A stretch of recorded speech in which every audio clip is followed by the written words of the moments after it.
Assalamualaikum warahmatullahi wabarakatuh. Halo teman-teman, jumpa lagi dengan saya Bu Yucan. Saya guru di SMA Negeri 1 Pamotan Rembang. Di video kali ini, kita akan membahas tentang bab pertama di kelas 12 ini, yaitu listrik dinamis. Dinamis artinya bergerak. Kalau ada bergerak, tentu ada juga yang diam ya. Tentu saja. Listrik diam kita sebut listrik statis yang akan kita bahas pada bab selanjutnya. Nah, sekarang yuk kita simak video berikut ini. Kita lebih fokus pada listrik searah dulu ya.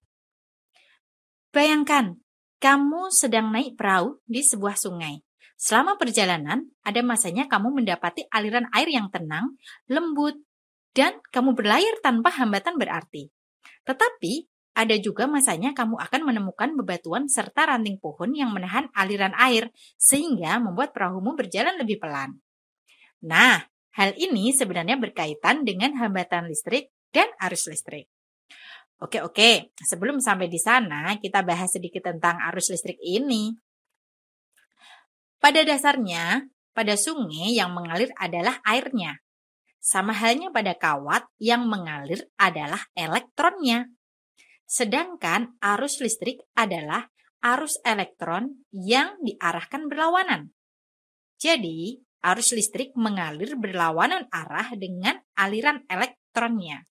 Nah, pengertian arus listrik adalah banyaknya muatan yang melewati penghantar listrik pada periode tertentu. Kalau kita tuliskan dalam bentuk rumus menjadi I sama dengan Q per T. I adalah kuat arus yang satuannya ampere. Q adalah muatan dengan satuan kolom dan T adalah waktu dengan satuan sekon. Iya, kalau aliran listriknya sama seperti aliran air sungai yang cuma searah, maka ini dinamakan listrik arus searah. Seperti air yang mengalir dari posisi tinggi ke posisi rendah, arus listrik pun demikian. Pengertian listrik arus searah adalah arus listrik yang mengalir dari titik yang memiliki energi potensial tinggi ke titik yang memiliki energi potensial rendah. Jadi, supaya ada arus listrik, maka harus ada beda potensial ya, ada beda tegangan gitu.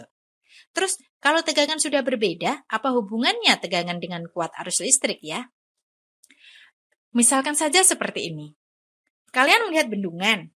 Ada melihat bendungan nih ya, di mana ada pintu yang dibuka lebar dan ada yang dibuka sedikit.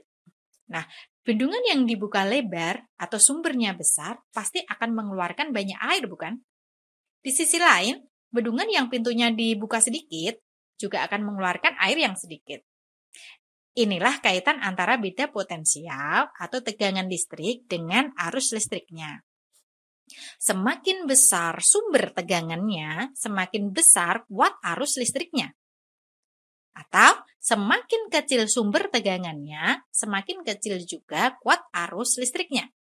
Jadi seperti itu ya teman-teman. Nah, selain beda potensial, hambatan juga mempengaruhi loh. Sama seperti aliran air sungai, saat kita menemukan bebatuan serta ranting pohon yang menahan aliran air, sehingga membuat perahumu berjalan lebih pelan. Pada listrik ada hambatan, atau disebut juga resistor, yang mana seperti arus di sungai yang penuh ranting, bebatuan, dan hambatan tadi, semakin besar hambatannya, maka akan semakin kecil kuat arusnya. Dua hal inilah yang mempengaruhi kuat arus. Maka kita bisa merumuskannya I sama dengan V per R. Atau bisa ditulis V sama dengan I kali R. Di mana V itu adalah tegangan, satuannya volt, I adalah arus, satuannya ampere, dan R adalah hambatan, satuannya ohm. Inilah yang dinamakan hukum Ohm. Dialah Johann Simon Ohm, yaitu seorang fisikawan asal Jerman yang berhasil menemukan hubungan antara hambatan listrik dengan kuat arus dan tegangan ini.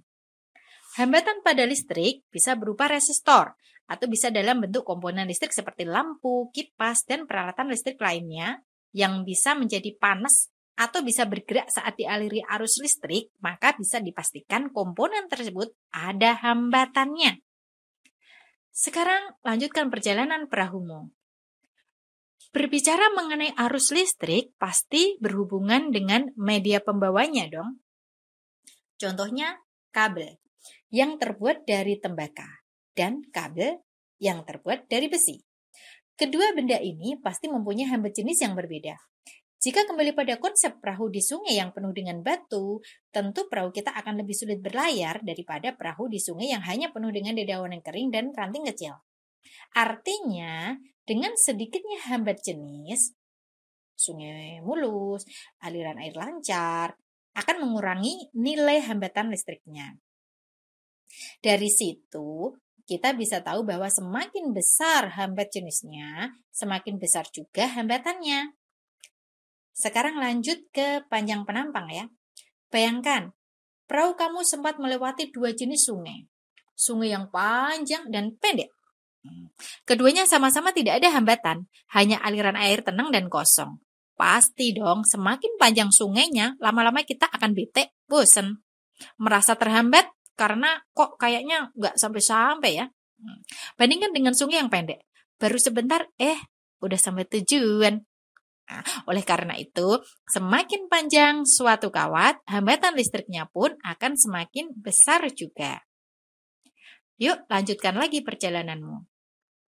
Sekarang, semakin lama kamu berlayar, kamu mulai menyadari bahwa lebar sungai tersebut semakin besar. Apa perasaan kamu? Takut? Atau malah lega? Pada umumnya, seseorang merasa lebih senang dan lega mendapati hal tersebut.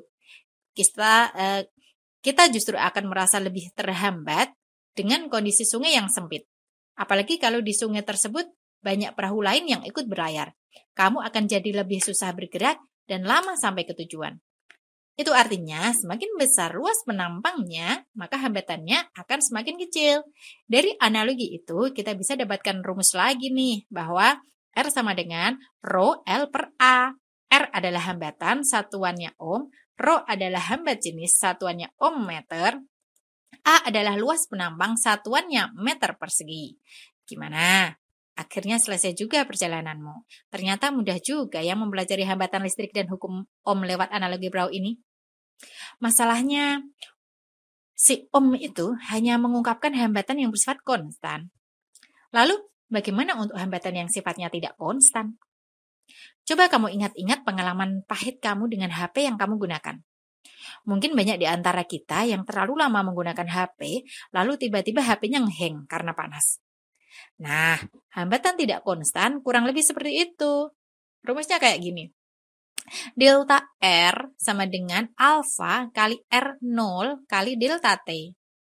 Delta R adalah perubahan hambatan, alfa adalah koefisien hambatan, R0 adalah hambatan mula-mula, dan delta T adalah perubahan suhu. Ya, hambatan itu ada kaitannya dengan suhu. Seperti yang tadi kita bahas ya, suhu HP yang panas seringkali membuat si HP ngeheng dan tidak bekerja. Itu artinya hambatan si HP bertambah karena pengaruh panas. Nah, itu tadi pembahasan kita tentang hambatan listrik. Ternyata belajar fisika jadi mudah apabila kita bisa mengandaikan dengan hal-hal yang ada di sekitar kita ya. Kalau masih belum paham, coba putar ulang videonya. Atau bisa kalian tanya langsung di kolom komentar. Atau bisa juga kirim langsung ke email saya ya di yuchansmapa@gmail.com. Terima kasih, semoga bermanfaat dan sampai jumpa di video selanjutnya ya. Assalamualaikum warahmatullahi wabarakatuh.